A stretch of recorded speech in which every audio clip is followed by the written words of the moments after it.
Chaque jour, Charles et Carole vous présentent la leçon de l'école du sabbat.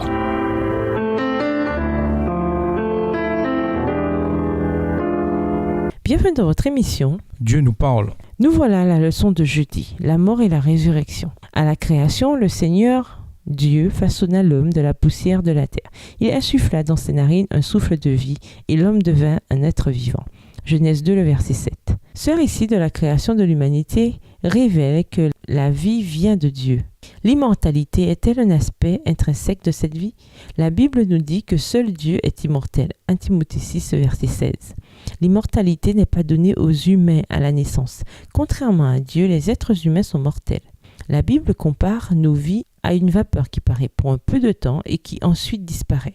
Jacques 4, verset 14. Au moment de notre mort, nos vies entrent dans un état de sommeil dans lequel il n'y a pas de conscience.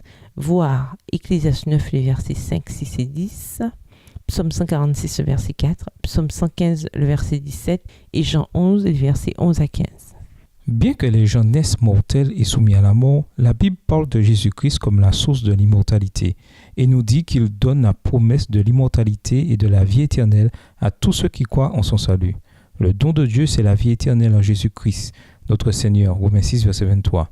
Jésus a réduit la mort à l'impuissance et a mis en lumière la vie et l'immortalité par l'évangile de Timothée 1, verset 10 de la version second 21. Car Dieu a tant aimé le monde qu'il a donné son Fils unique pour que quiconque met sa foi en lui ne se perde pas, mais ait la vie éternelle. Jean 3, verset 16. Ainsi, il y a l'espoir d'une vie après la mort. Lisons 1 Corinthiens 15, les versets 51 à 54 et 1 Thessaloniciens 4, les versets 13 à 18. Que nous indiquent ces passages sur la vie après la mort et sur le moment où l'immortalité sera accordée aux êtres humains? 1 Corinthiens 15, versets 51 à 54. Voici, je vous dis un mystère. Nous ne mourrons pas tous, mais tous nous serons changés.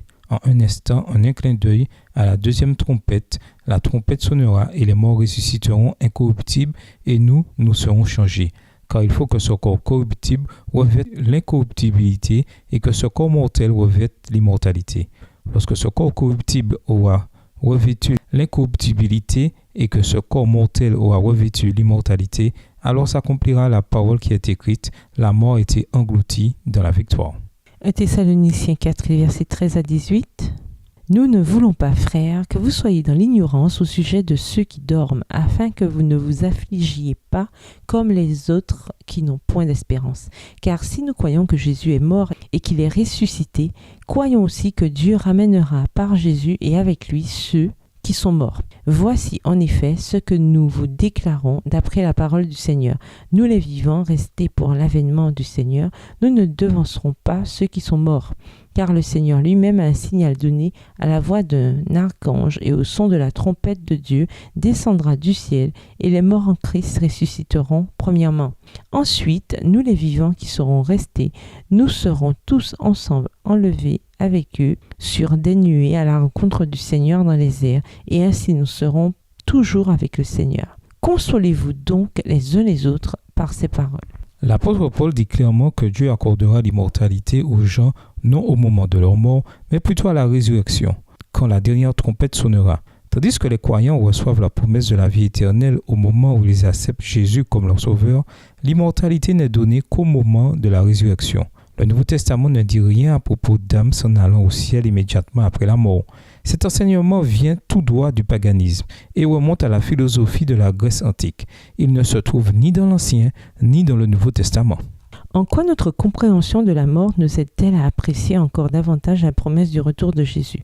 En quoi cette croyance est-elle une force d'unité pour nous, adventistes du 7e jour? Et nous vous laissons ces questions-réflexions. Certaines églises disent que Jésus reviendra à telle ou telle date.